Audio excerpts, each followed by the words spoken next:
Biografía de Albert Einstein. Biografía 27x60. 748. El fuego cruzado público derivado del mitin antirrelativista vino a aumentar el interés por la inminente reunión anual de científicos alemanes prevista para finales de septiembre en la población termal de Bad Nauheim. Tanto Einstein como Lennart iban a asistir, y el primero había terminado su réplica mediática proclamando que, a instancias suyas, en dicha reunión se organizaría un debate público sobre la relatividad. Cualquiera que se atreva a enfrentarse a un foro científico puede presentar allí sus objeciones, decía, arrojando el guante a Lennart. Durante el encuentro de Bad Nauheim, de una semana de duración, Einstein se alojó con Max Born en Frankfurt, a unos 30 kilómetros de distancia, y los dos hombres cogieron el tren cada día para asistir a la reunión. La gran confrontación sobre la relatividad, en la que se produjo la esperada participación tanto de Einstein como de Lennart, se celebró la tarde del 23 de septiembre. Einstein se había olvidado de llevar consigo algo con lo que Einstein, su vida y su universo www.librosmaravillosos.com Walter Isaacson 383 preparado por Patricio Barros escribir, de modo que tuvo que pedirle un lápiz a la persona que tenía al lado para poder tomar notas mientras hablaba Lennart. Planck ocupaba la presidencia, y, tanto por su imponente presencia como por sus calmadas palabras fue capaz de evitar en todo momento cualquier tipo de ataque personal. Las objeciones de Lennart a la relatividad eran similares a las de muchos físicos no teóricos. La teoría, dijo, se basaba en ecuaciones antes que en observaciones, y ofende al simple sentido común de un científico. Einstein replicó que lo que parece obvio cambia con el tiempo. Y eso valía incluso para la mecánica de Galileo. Era la primera vez que Einstein y Lennart se encontraban cara a cara, pero no se dieron la mano ni se dirigieron la palabra. Y aunque las actas oficiales de la reunión no lo registran, al parecer hubo un momento en que Einstein perdió su ecuanimidad. Einstein se dejó provocar dando una réplica mordaz, recordaría Born. Unas semanas después, Einstein le escribiría para asegurarle que no se dejaría excitar de nuevo como en Nauheim.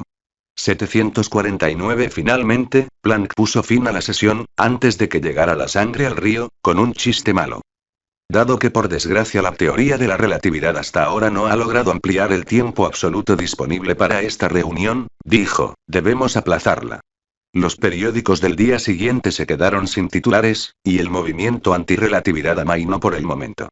750. En cuanto a Lennart, se distanció del extraño grupo de los originales antirrelativistas.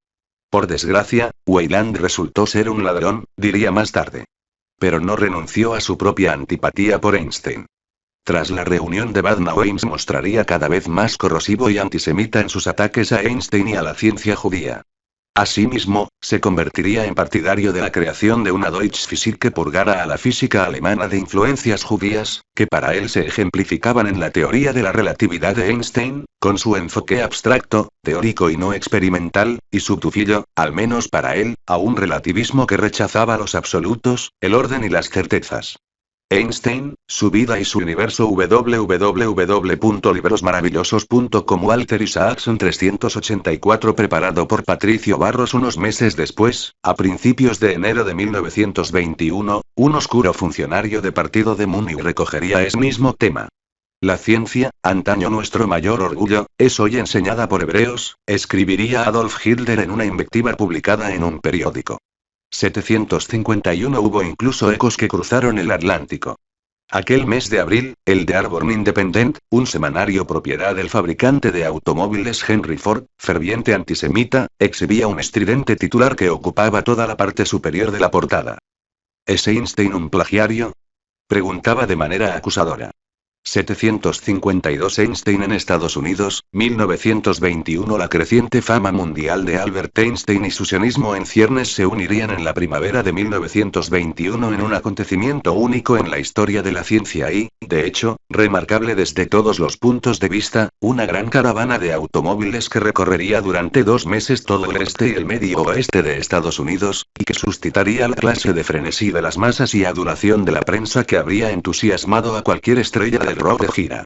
El mundo nunca antes había visto, ni quizá volvería a ver más, a una celebridad científica con tal rango de gran estrella, que además daba la casualidad de que era un símbolo de los valores humanistas y un santo patrón viviente para los judíos. Inicialmente Einstein había pensado que su primera visita a Estados Unidos podría constituir un modo de ganar algo de dinero en una moneda estable a fin de sustentar a su familia en Suiza. He pedido $15,000 a Princeton y Wisconsin, le dijo más tarde a Ehrenfest. Probablemente los asustaré. Pero si pican, ese dinero contribuirá a mi independencia económica, que no es cosa desdeñable. Las universidades estadounidenses no picaron. Mis demandas eran demasiado elevadas, le diría de nuevo a Ehrenfest. 753 De modo que en febrero de 1921 había hecho ya otros planes para la primavera. Presentaría Einstein, su vida y su universo www.librosmaravillosos.com Walter Isaacson 385 Preparado por Patricio Barros una ponencia en el tercer Congreso Solvay de Bruselas, y daría unas cuantas conferencias en Leiden a instancias de Ehrenfest. Fue entonces cuando Kurt Blumenfeld, líder del movimiento sionista en Alemania, se presentó de nuevo en el piso de Einstein. Había ido a verle por primera vez exactamente 2 años antes, y entonces había recabado su apoyo para la causa de la creación de una patria judía en Palestina. Ahora traía una invitación, o quizá una orden, en la forma de un telegrama del presidente de la Organización Sionista Mundial, Chaim Weizmann. Weizmann era un brillante bioquímico que había emigrado de Rusia a Inglaterra, y en la Primera Guerra Mundial había ayudado a su país de adopción ideando un método bacteriano para fabricar el explosivo cordita de manera más eficiente. Durante la guerra había trabajado a las órdenes del ex primer ministro Arthur Balfour, que por entonces era primer lord del almirantazgo. Posteriormente contribuiría a persuadir a Balfour, después de que se convirtiera en ministro de Exteriores, de que publicara su famosa declaración de 1917 en la que Gran Bretaña se comprometía a dar su apoyo al establecimiento en Palestina de una patria nacional para el pueblo judío. El telegrama de Weizmann invitaba a Einstein a acompañarle en un viaje a Estados Unidos a fin de recaudar fondos para contribuir a la creación de Palestina, y, en particular, a la fundación de la Universidad Hebrea de Jerusalén. Cuando Blumenfeld se lo leyó, al principio Einstein se mostró renuente. Él no era orador, le dijo, y el papel de limitarse a aprovechar su celebridad para atraer multitudes a la causa le parecía indigno. Blumenfeld no discutió. En lugar de ello, se limitó a leer de nuevo el telegrama de Weizmann en voz alta. Él es el presidente de nuestra organización, añadió a continuación, y si usted se toma en serio su conversión al sionismo, entonces tengo derecho a pedirle, en nombre del Dr. Weizmann, que vaya con él a Estados Unidos. Einstein, su vida y su universo www.librosmaravillosos.com Walter Isaacson 386 Preparado por Patricio Barros, lo que usted dice es correcto y convincente, respondió Einstein, ante el ilimitado asombro de Blumenfeld. Soy consciente de que ahora yo mismo formo parte de la situación y de que debo aceptar la invitación. 754 La respuesta de Einstein era, ciertamente, para asombrarse. Se había comprometido ya con el Congreso Solvay y otras conferencias en Europa, declaraba que le disgustaba ser el centro de la atención pública, y su frágil estómago le había hecho reacio a viajar. Además, no era un judío practicante, y su alergia al nacionalismo le impedía ser un sionista puro y duro. Y sin embargo, ahora hacía algo que iba en contra de su propia naturaleza. Aceptar una orden implícita de una figura de autoridad, basada en lo que él percibía como sus vínculos y compromisos con otras personas. ¿Y por qué? La decisión de Einstein reflejaba una importante transformación acaecida en su vida. Hasta la finalización y confirmación de su teoría de la relatividad general, se había dedicado casi totalmente a la ciencia, dejando en un segundo plano incluso sus relaciones personales, familiares y sociales. Pero el tiempo que llevaba en Berlín le había hecho cada vez más consciente de su identidad de judío. Su reacción ante el omnipresente antisemitismo alemán fue sentirse aún más conectado, de hecho, inextricablemente conectado, a la cultura y la comunidad de su pueblo. Así pues, en 1921 Einstein hizo profesión, no de fe, sino de compromiso.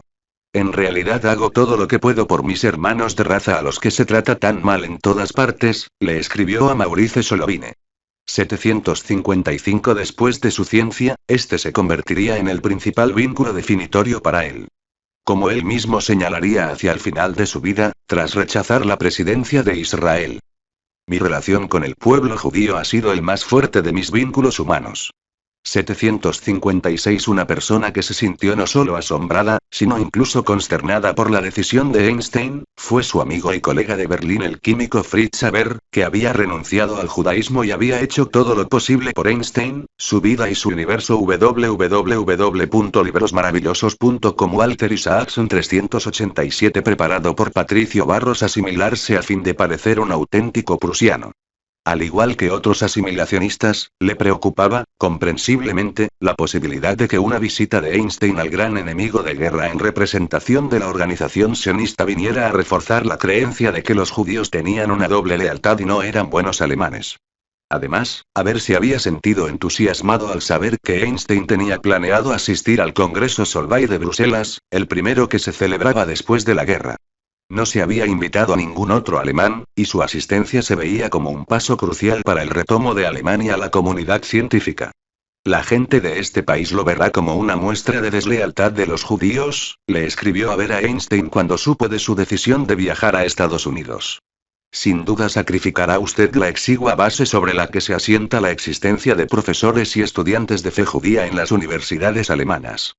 757 Parece ser que Haber hizo que le entregaran la carta en mano, y Einstein le respondió el mismo día. Se mostraba en desacuerdo con la forma de Haber de referirse a los judíos como personas de fe judía, y en lugar de ello, afirmaba una vez más que la identidad judía era inextricablemente materia de parentela étnica. Pese a mis rotundas creencias internacionalistas, siempre me he sentido en la obligación de salir en defensa de compañeros tribales perseguidos y moralmente oprimidos, decía. La perspectiva de establecer una universidad judía me llena de especial alegría después de haber visto recientemente innumerables ejemplos de un trato pérfido y poco caritativo a magníficos jóvenes judíos con intentos de negar sus oportunidades de educación. 758 Fue así como los Einstein zarparon de Holanda el 12 de marzo de 1921 para visitar por primera vez Estados Unidos. Para que el viaje resultara modesto y no demasiado caro, Einstein había dicho que estaba dispuesto a viajar en tercera clase. Pero su petición no fue atendida, y se le dio un magnífico Einstein, su vida y su universo. www.librosmaravillosos.com Walter Isaacson 388 Preparado por Patricio Barros Camarote. También había pedido que a él y a Elsa les dieran habitaciones separadas, tanto en el barco como luego en los hoteles, a fin de poder seguir trabajando durante todo el viaje. Esta vez sí le hicieron caso. Aquella fue, en todos los aspectos, una placentera travesía del Atlántico, durante la cual Einstein trató de explicarle la relatividad a Weizmann. Cuando, a su llegada, le preguntaron a este si entendía la teoría, dio una encantadora respuesta. Durante la travesía Einstein me ha explicado su teoría cada día, y a nuestra llegada estoy plenamente convencido de que realmente la entiende. 759 Cuando el barco se detuvo en el puerto de Manhattan, la tarde del día 2 de abril, Einstein se hallaba en cubierta vestido con un abrigo descolorido de lana gris y un sombrero de fieltro negro que ocultaba parte de su espesa cabellera, que empezaba a encanecer. En una mano llevaba una reluciente pipa de brezo, mientras con la otra sujetaba una desgastada funda de violín. Parecía un artista, informaba el New York Times. Pero bajo su desaliñada apariencia se ocultaba una mente científica cuyas deducciones han dejado perplejos a los intelectos más capaces de Europa. 760 En cuanto les dejaron, docenas de periodistas y cámaras se precipitaron a bordo del barco. El jefe de prensa de la organización sionista le dijo a Einstein que tendría que dar una conferencia de prensa. No puedo hacer eso, protestó. Sería como desnudarme en público. 761 Pero evidentemente sí podía, y lo hizo. Primero siguió obedientemente instrucciones durante casi media hora mientras los fotógrafos y los reporteros de los noticiarios les ordenaban a él y a Elsa que adoptaran toda una serie de poses. Luego, en el camarote del capitán, Einstein se mostraría más contento que desganado al dar su primera rueda de prensa acompañado del ingenio y el encanto del alcalde de aquella ciudad tan grande y alegre. Por sus risas podría decirse, escribiría el periodista del Philadelphia Public Ledger, que disfrutaba con ello. 762 Y también disfrutaron quienes le hicieron las preguntas. Todo el acto, salpicado Einstein, su vida y su universo. www.librosmaravillosos.com Walter Isaacson 389 Preparado por Patricio Barros de puras y respuestas breves a modo de aforismos, mostró por qué Einstein estaba destinado a convertirse en una celebridad tan extraordinariamente popular. Hablando por medio de un intérprete, Einstein empezó haciendo una declaración sobre su esperanza de conseguir el apoyo, tanto material como moral, de los judíos estadounidenses para la Universidad Hebrea de Jerusalén. Pero los periodistas estaban más interesados en la relatividad, y la primera pregunta consistió en pedirle una descripción de la teoría en una sola frase, una petición que se repetiría en casi cada etapa del viaje de Einstein. Llevo toda mi vida tratando de resumirla en un libro, repuso, y ahora me pide nada menos que la resuma en una sola frase. Al insistirle en que lo intentara, dio un sencillo resumen. Es una teoría del espacio y el tiempo en lo que a la física se refiere, que conduce a una teoría de la gravitación. ¿Y qué pasaba con quienes, especialmente en Alemania, atacaban su teoría? Nadie con conocimiento se opone a mi teoría, respondió. Los físicos que se oponen a ella lo hacen animados por motivos políticos. ¿Qué motivos políticos? Su actitud se debe en gran medida al antisemitismo, repuso. Finalmente el intérprete dio por terminada la sesión. Bueno, espero haber aprobado el examen, concluyó Einstein con una sonrisa. Cuando se marchaban, le preguntaron a Elsa si ella entendía la relatividad. ¿Qué va? Y eso que me la ha explicado muchas veces. Respondió ella. Pero no es necesaria para mi felicidad. 763 miles de espectadores, junto con la banda de música de la Legión Judía, aguardaban en Battery Park cuando el alcalde y otros dignatarios acompañaron a Einstein a la orilla en un remolcador de la policía. Mientras Einstein, su vida y su universo www.librosmaravillosos.com Walter Isaacson 390 preparado por Patricio Barros izaban banderas de color azul y blanco, la multitud cantó la bandera estrellada, y luego el himno judío Atikvá. Los Einstein y los Weizmann tenían la intención de dirigirse directamente al Hotel Commodore, en Midtown. Pero en lugar de ello, su caravana recorrería los barrios judíos del Lower East Side hasta bien entrada la noche. Cada coche llevaba su bocina, y todas las bocinas se pusieron en acción, recordaría Weizmann. Llegamos al Commodore alrededor de las 11:30, cansados, hambrientos y completamente aturdidos. 764 Al día siguiente, Einstein recibió a un constante desfile de visitantes, y, con lo que el Times calificaría de una inusual impresión de cordialidad, incluso celebró otra conferencia de prensa. ¿Por qué, le preguntaron, había atraído aquella inusitada explosión de interés público? Él confesó sentirse desconcertado. Quizá un psicólogo pudiera determinar por qué la gente a la que normalmente no le importaba la ciencia había sentido tanto interés por él. Parece algo psicopatológico, añadió con una carcajada. 765 Weizmann y Einstein fueron objeto de una bienvenida oficial más tarde, aquella misma semana, en el ayuntamiento de la ciudad, donde 10.000 emocionados espectadores se congregaron en el parque para escuchar los discursos. Weizmann recibió corteses aplausos, pero Einstein, que todavía no había dicho nada, fue objeto de una tumultuosa ovación tras ser presentado. Cuando se marchaba, informaría el neoyorquino Evening Post, el Dr. Einstein fue izado a hombros por sus colegas y de este modo le condujeron hasta el automóvil, que atravesó en triunfal procesión una masa de banderas ondeantes y un estruendo de voces que le aclamaban.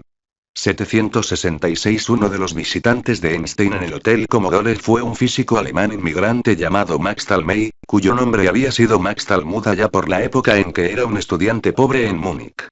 Era el amigo de la familia que había introducido al joven Einstein en las matemáticas y la Einstein, su vida y su universo www.librosmaravillosos.com Walter Isaacson 391 preparado por Patricio Barros Filosofía, y no estaba seguro de si el ahora famoso científico se acordaría de él. Einstein sí se acordaba. Hacía 19 años que no me veía ni mantenía correspondencia conmigo, señalaría Talmey posteriormente. Pero en cuanto entré en su habitación del hotel, exclamó. ¿Se distingue usted por su eterna juventud? 767 Luego charlaron sobre su época de Múnich y su vida desde entonces. Einstein volvió a invitar a Talmey varias veces en el transcurso de su estancia, y antes de partir incluso fue a su casa para conocer a sus hijas pequeñas. A pesar de que hablaba en alemán de teorías abstrusas, yo permanecía en silencio mientras Weizmann trataba de recaudar dinero para los asentamientos judíos en Palestina. Einstein atraía multitudes dondequiera que fuese en Nueva York. Todas las localidades del Metropolitan Opera House, desde el foso hasta el gallinero, estaban llenas, y había cientos de personas de pie, informó un día el Times. Del mismo modo, el periódico informaba con respecto a otra conferencia pronunciada aquella semana. Habló en alemán, pero todos los que estaban ansiosos por ver y oír al hombre que ha aportado una nueva teoría del espacio, el tiempo y el movimiento a las concepciones científicas del universo, llenaron todos los asientos y los pasillos. 768 Después de 3 semanas de conferencias y recepciones en Nueva York, Einstein se dirigió a Washington. Por razones que solo los habitantes de dicha ciudad pueden llegar a comprender, el Senado decidió debatir la teoría de la relatividad. Entre los líderes que afirmaban que esta resultaba incomprensible se encontraban el senador republicano por Pensilvania Boris Penrose, famoso por haber declarado en cierta ocasión que el cargo público es el último refugio del canalla, y el senador demócrata por Mississippi John Sharp Williams, que se retiraría un año más tarde diciendo: preferiría ser un perro ladrando a la luna que permanecer otros 7 años en el Senado. Einstein, su vida y su universo. www.librosmaravillosos.com Walter Isaacson 392 Preparado por Patricio Barros en la Cámara Capitolina, el congresista por Nueva York J.J. Kindred propuso incluir una explicación de las teorías de Einstein en el boletín del Congreso. David Walsh, de Massachusetts, se opuso a ello. ¿Acaso Kindred entendía la teoría? Llevo 3 semanas estudiando esta teoría, respondió este, y estoy empezando a ver algo de luz. ¿Pero qué relevancia puede tener para los asuntos del Congreso? Le preguntaron. Puede afectar a la legislación del futuro con respecto a las relaciones generales con el cosmos. Todo aquel discurso hizo inevitable que, cuando Einstein acudió con un grupo de personas a la Casa Blanca, el 25 de abril, el presidente Warren G. Harding hubiera de enfrentarse a la pregunta de si él mismo entendía la relatividad. Mientras el grupo posaba ante las cámaras, Arklin confesó sonriendo que no entendía la teoría en absoluto. El Washington Post publicó una viñeta en la que aparecía el presidente observando desconcertado un papel en el que se leía teoría de la relatividad, mientras Einstein hacía lo propio con otro en el que podía leerse teoría de la normalidad, que era el nombre que Harding había dado a su política de gobierno. Por su parte, el New York Times publicaba en su primera página el siguiente titular: Harding admite que la idea de Einstein le desconcierta. En una recepción celebrada en la sede de la Academia Nacional de Ciencias, en la Avenida de la Constitución, que actualmente exhibe la estatua de Einstein más curiosa del mundo, una figura de bronce de cuerpo entero de casi 4 metros de alto que le representa reclinado. 769 Escuchó largos discursos de varias personas a las que se rendía homenaje, incluyendo al príncipe Alberto I de Mónaco, que era un ávido oceanógrafo, un estudioso del anquilostoma de Carolina del Norte, y un hombre que había inventado una estufa solar. Al ver que la velada se alargaba, Einstein se dirigió a un diplomático holandés que estaba sentado a su lado y le dijo: Einstein, su vida y su universo. www.librosmaravillosos.com Walter Isaacson 393 Preparado por Patricio Barros, acabo de desarrollar una nueva teoría de la eternidad. 770 Para cuando Einstein llegó a Chicago, donde dio 3 conferencias y tocó el violín en una cena, se había acostumbrado mucho más a responder a preguntas enojosas, especialmente a la más frecuente de todas, la que había desencadenado el extravagante titular que publicara el New York Times después del eclipse de 1919 afirmando que solo había 12 personas que podían entender su teoría. ¿Es verdad que solo hay 12 grandes mentes que pueden entender su teoría?, preguntó el reportero del Chicago Herald-Examiner. No, en absoluto, respondió Einstein con una sonrisa. Creo que la mayoría de los científicos que la han estudiado pueden entendería. Luego pasó a tratar de explicársela al periodista empleando su metáfora acerca de cómo vería el universo una criatura bidimensional que pasara su vida moviéndose en una superficie que resultaba ser un globo. Podría viajar durante millones de años, y siempre volvería al punto de partida, dijo Einstein. Jamás sería consciente de lo que había por encima o por debajo de él. El reportero, como todo buen periodista de Chicago que se preciara de serlo, elaboró un magnífico relato, narrado en tercera persona, sobre las profundidades de su propia confusión. Cuando el reportero volvió en sí estaba tratando en vano de encender un cigarrillo tridimensional con una cerilla tridimensional, concluía la historia. Empezó a penetrar en su cerebro la idea de que el organismo bidimensional aludido era él mismo, y lejos de ser la 13ª gran mente que comprendía la teoría, se vio condenado desde ese momento a formar parte de la inmensa mayoría que vive en Main Street y conduce jets. 771 Cuando un periodista del diario rival Tribune le hizo a Einstein la misma pregunta acerca de si solo había 12 personas capaces de entender su teoría, este volvió a negarlo. Einstein, su vida y su universo www.librosmaravillosos.com Walter Isaacson 394 Preparado por Patricio Barros, vaya donde vaya, alguien me hace esa pregunta, dijo. Es absurdo. Cualquiera que posea la suficiente formación científica puede comprender fácilmente la teoría. Esta vez, sin embargo, ni Einstein ni el periodista hicieron el menor intento de explicarla.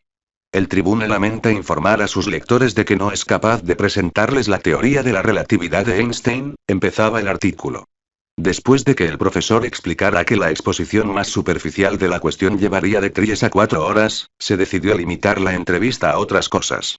772 Einstein pasó después a Princeton, donde pronunció una serie de conferencias científicas a lo largo de una semana y recibió un título honorario por surcar los extraños mares del pensamiento. No solo cobró unos buenos honorarios por las conferencias, aunque al parecer no los $15.000 que había pedido inicialmente, sino que, estando allí, también negoció un acuerdo por el que Princeton podía publicar sus conferencias en forma de un libro, del que recibiría un 15% en concepto de derechos. 773 A instancias del presidente de Princeton, todas las conferencias de Einstein fueron bastante técnicas. Incluyeron más de 125 ecuaciones complejas que garabateó en la pizarra mientras hablaba en alemán. Como reconocería un estudiante ante un periodista. Yo estaba sentado en la parte más alta, pero él hablaba por encima de mi cabeza de todos modos. 774 En una fiesta celebrada después de una de aquellas conferencias, Einstein pronunció la que se convertiría en una de sus frases más memorables y reveladoras. Alguien le informó lleno de excitación de que acababa de llegar la noticia de que una serie de experimentos que mejoraban la técnica de Michelson-Morley parecían demostrar que el éter existía y que la velocidad de la luz era variable. Einstein simplemente se negó a aceptarlo. Él sabía que su teoría era correcta, de modo que respondió con calma. Sutil es el señor, pero malicioso no lo es.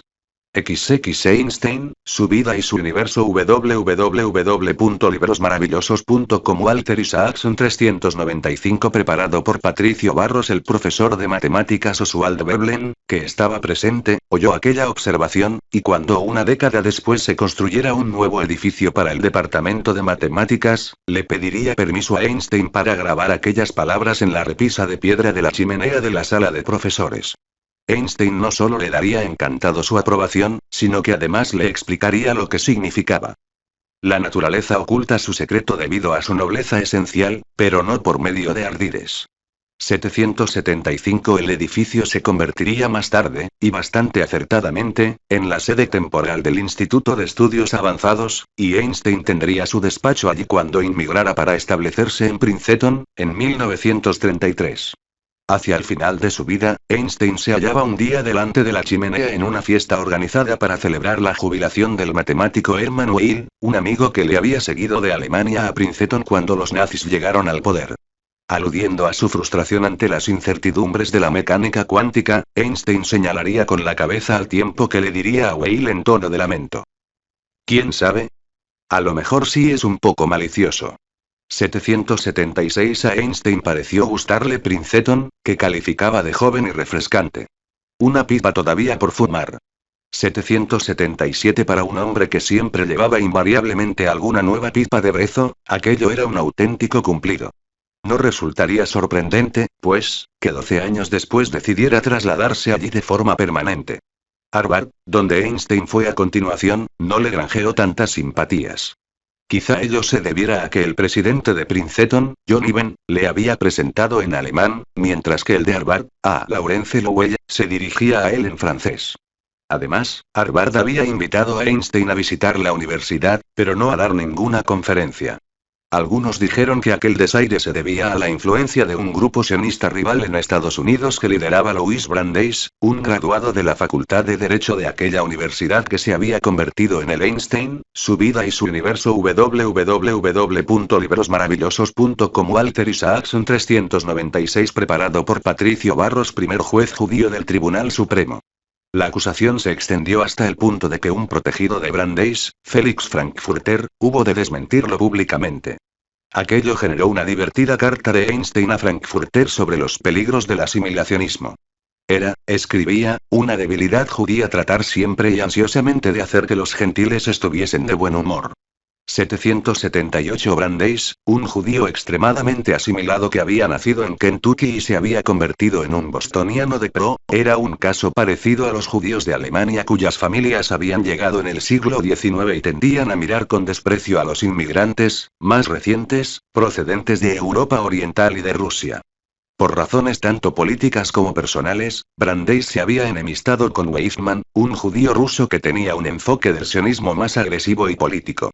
779 Las entusiásticas multitudes que habían vitoreado a Einstein y a Weizmann en su viaje estaban integradas principalmente por judíos europeo-orientales, mientras que Brandeis y los de su ralea se mantenían más distantes. Biografía generada por Biografías en español.